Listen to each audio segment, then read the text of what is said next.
Hey everyone, welcome back for another deep dive. Today we're tackling prayer team engagement. Trying to get people excited about prayer, and we found this awesome article Oh, yeah. from Team Gloo. Okay. It was published on January 16th of this year, Okay. and it's specifically for churches. So if you're looking for ways to boost engagement, this is a great resource, and it really emphasizes this idea of, like blending the traditional prayer practices with some modern tools and technology. Yeah, it's like we don't have to just abandon what's been working, but Yeah. like we can find ways to kind of like evolve and, reach more people because it's a digital world, right? Right. And they've got 5 main strategies that they outline. Mm. We've got weekly spotlights, Mm. sharing testimonies, launching prayer challenges, reinventing prayer chains, and personalized follow-ups. Wow, that's quite a list. It That's is. It is. And I think, we could break it down into maybe the first two are kind of focused on content and creating a shared experience. Right. And then the other three are more like, how do we leverage technology to really kind of boost things? Okay, sounds good. Yeah, let's jump into those first two. I'm kind of interested to hear how they approach those. Okay, so the first one, the weekly prayer spotlight. Hmm. This is all about picking a theme Okay. that connects to current events or holidays. So, imagine tying your prayer requests to something that's actually happening in the world right now, or even within your community. Yeah, that's a great way to make prayer feel more like immediate. Yeah, Like it's not just about our own personal needs, but it's like we're actually engaging with like bigger issues, as a community. exactly. And they suggest using text blasts to share the theme, maybe like a short prayer or a scripture, Right. just something quick and direct that'll reach people, where they are. Yeah, where they are. And then they also recommend using Gloo's prayer inbox to keep things organized. Oh, okay. So it's not just about like broadcasting the theme, but like actually getting responses and having like a conversation about it. Exactly. And it lets the prayer team easily collect those responses and then, Yeah. respond to them. It's all streamlined within this platform. That's really interesting. So that's the weekly prayer spotlight. Now, on to testimony sharing. I don't know about you, but I find it incredibly powerful to hear how someone's prayer was answered. Oh, absolutely. It's so inspiring. Yeah, it's like It, you hear those stories and it gives you hope it does. and it makes you think, wow, prayer really can make a difference, even in my own life. Right. And it just adds another dimension to the prayer experience. Hmm. Makes it more real. Yeah, for sure. And it really speaks to that like that basic human need, like for connection, like for hope. It does. And when you see how it's impacted other people's lives, it just reinforces that belief. Like it can make a difference in your own life too. It does. It really does. But of course, it's really important to handle these stories with sensitivity. Mhm. Get permission before sharing anything, and make sure you're protecting people's anonymity if they want that. Yeah, absolutely. Like the whole point is to create a safe space where people feel comfortable sharing their experiences, right? Right. Like without judgment. Yeah. It's about building trust and like a sense of belonging. Right. It's about that community. Exactly. So those are the first two strategies. Really focusing on the content. Now let's shift gears a little bit and talk about leveraging technology. Okay. The third strategy is launching a prayer challenge. A prayer challenge. Interesting. Now, this might sound a little, like gamifying prayer, Hmm. but hear me out, hear me out. Okay, I'm listening. They emphasize focusing on specific themes that resonate with the congregation. Hmm.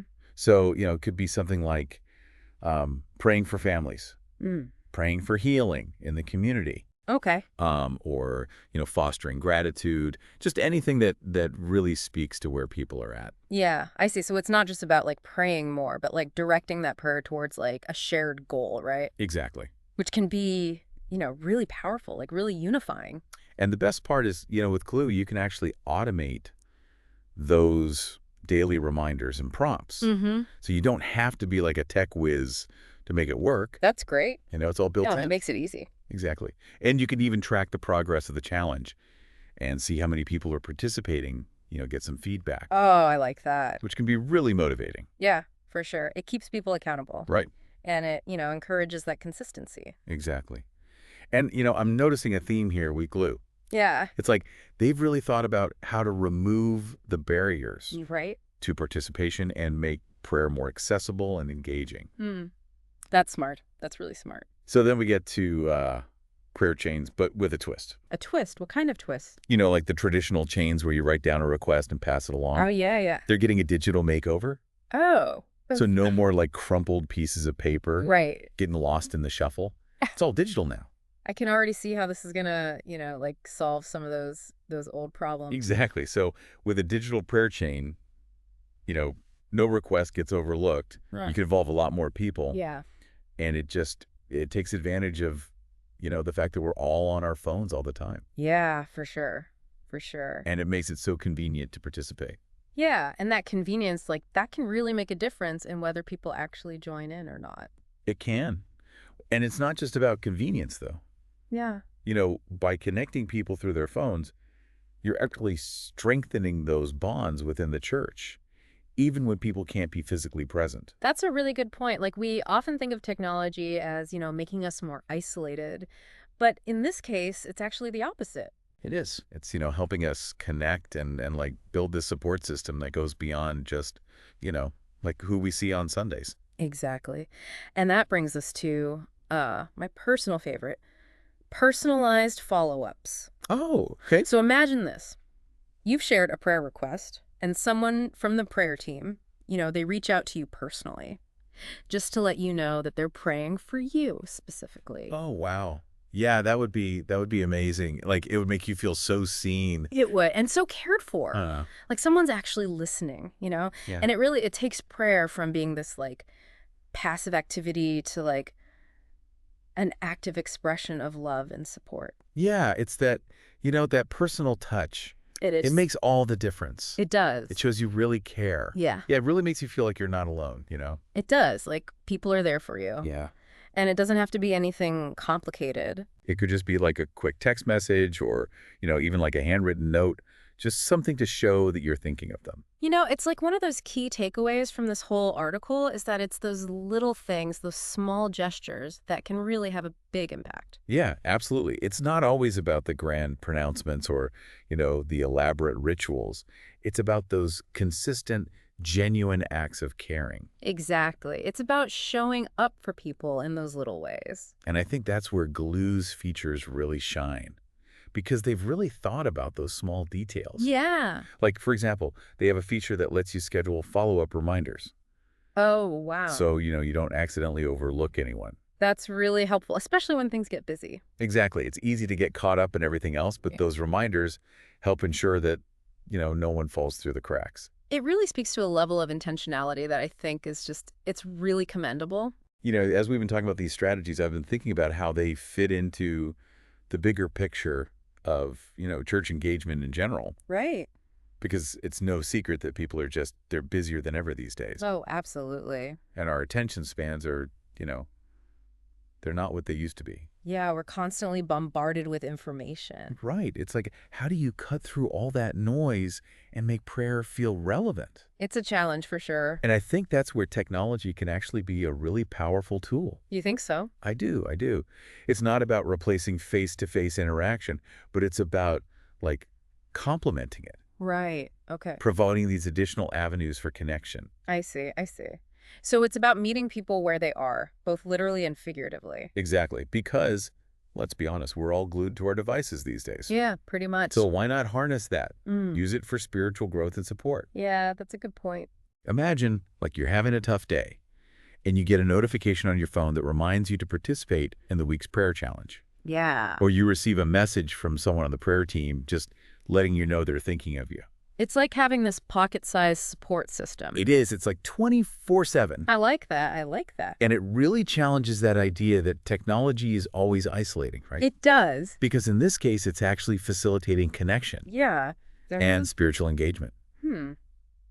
This makes me think about how these strategies could be really helpful for people who maybe don't feel as connected to the traditional church setting. Oh, interesting. Like maybe they're homebound, Right. or they travel a lot for work. Yeah. Or maybe they just prefer to engage with their faith in a more, individual way. That's a really good point. These tools could actually bridge that gap Yeah. and create a sense of inclusion for people who might otherwise feel kind of left out. It's about recognizing that there's no one-size-fits-all approach to faith. Exactly. and that different people connect in different ways. Right. And by offering those different options, churches can become more welcoming and inclusive for everyone. I like that. So I think, reflecting on this article, the big takeaway is that modernizing prayer isn't about getting rid of tradition. Yeah. It's about making it more relevant Yeah. and reaching more people in a world that's constantly changing. It's about finding that balance, right? It is. It's about embracing these new ideas and innovations while still staying true to the core values of faith and community. And compassion. And compassion, absolutely. It's about recognizing that prayer is not static.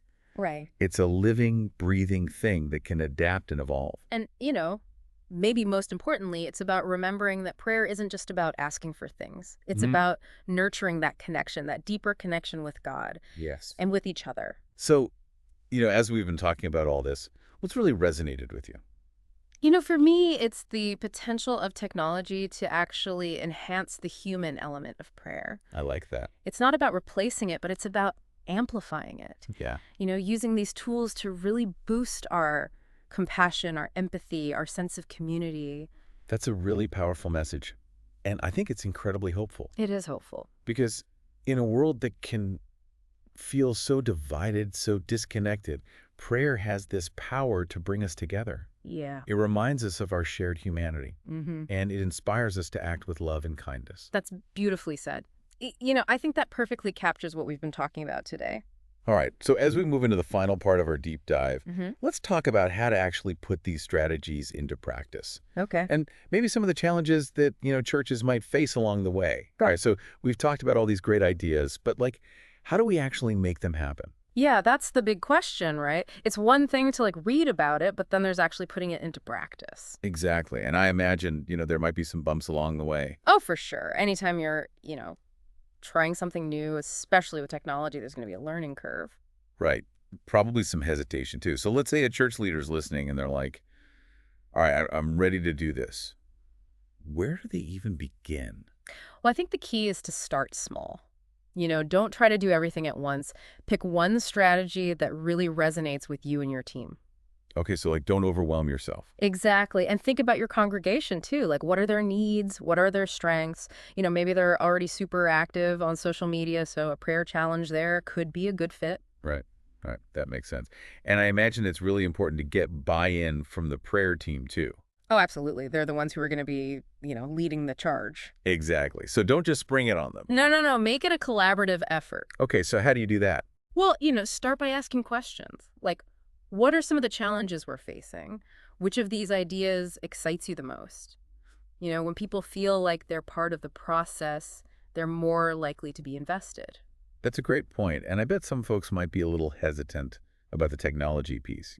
Not everyone's a tech whiz. That's true, but that's where, good communication and training come in. Okay, so what would you suggest? Well, first of all, highlight the benefits. Really emphasize how Gloo can make things easier. Okay, so it simplifies tasks, it helps you stay organized. Exactly. And ultimately, it frees up more time for actual prayer. Which is the goal, right? Exactly. Yeah. And, offer some hands-on workshops, maybe pair up those who are tech savvy with those who are, a little less comfortable. I love that, make it a team effort. Exactly. And, for those who might be worried that technology somehow cheapens the prayer experience. Oh yeah, I've heard that before. I think it's important to emphasize that these tools are just that they're tools. Okay, so it's a means to an end. Right. The heart of prayer, the sincerity, the connection with God, that all stays the same. It's not about replacing, it's about facilitating. Exactly. It's like using a microphone during a service. Oh, I like that analogy. It amplifies the voice, but it doesn't change the message. Right. It's about reaching more people, not changing the essence of prayer. Exactly. And think about it, someone who might be too shy to share a prayer request out loud. Right. They might feel more comfortable typing it into an anonymous digital platform. It's a really good point. So it's technology can actually break down those barriers. Exactly. It can make prayer more accessible to people who might not have felt comfortable participating before. So what kind of impact could this have on the church community as a whole? Well, I think when people are more engaged in prayer, they feel more connected. Okay. They feel like they belong. They feel like they have a purpose. Right. It's not just about the individual, it's about the community. Exactly. And it can lead to some really positive changes. Like you might see more people volunteering or getting involved in outreach So programs. it ripples outward. It does. And it can create this amazing sense of unity, especially when the church is facing challenges. As we're talking about this, I keep coming back to this idea of empowerment. Yeah, so. Well, it's like these strategies aren't just about, boosting numbers on a prayer list. It's about giving people the tools they need to deepen their own faith Yeah. and make a real difference in the world. Yeah, you know what? You're right. It's about recognizing that power within each of us to connect with God and to support each other on our spiritual journeys. It really has been such a thought-provoking conversation. I agree. I feel like we've covered so much ground. We have. We've gone from Yeah. the big picture ideas to the nitty-gritty details, and I hope our listeners are feeling inspired. I hope so too. So as we wrap up this deep dive, I want to leave you with this thought. What if we looked at this whole idea of modernizing prayer, not as moving away from tradition, but as a way of getting back to the heart of it? That's beautiful. I love that. Connecting with God, connecting with each other in a way that's real and meaningful. It's a good reminder that the essence of prayer is timeless. It is, and the way we express it can change and evolve. Well said. Well said. Thanks for joining us on this deep dive into prayer team engagement. We hope you found it helpful. And remember, the most important ingredient for a thriving prayer ministry isn't technology. It's that genuine desire to connect. With God and with each other. Until next time, may your prayers be filled with meaning and purpose.